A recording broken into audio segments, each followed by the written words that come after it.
इसको लगाने का बहुत आसान तरीका है। फैब्रिक की जोन सी है मैंने ली है वो रॉन्ग साइड है, यानी उल्टी साइड से फैब्रिक है, और लेस को भी हम उल्टा रखेंगे इस तरह से, और यहाँ पे हम बिल्कुल किनारे की सिलाई लगा देंगे नेट के ऊपर लेस के करीब।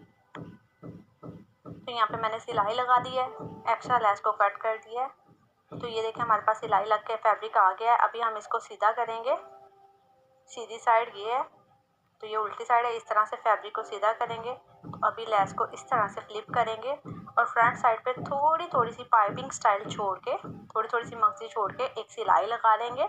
आप चाहें तो इसे स्किप कर दें, मगजी ना छोड़ें, बिल्कुल पास से सिलाई लगा लें, लेकिन मुझे बारीक सी यहाँ पे मगजी पसंद है तो यहाँ पे मैंने छोड़ दिया। ये देखें हल्की सी पाइपिंग की शेड आ रही है। तो अभी जो बाकी हमारे पास दूसरी साइड पे नेट है उसको अंदर की तरफ फोल्ड करके उसके ऊपर भी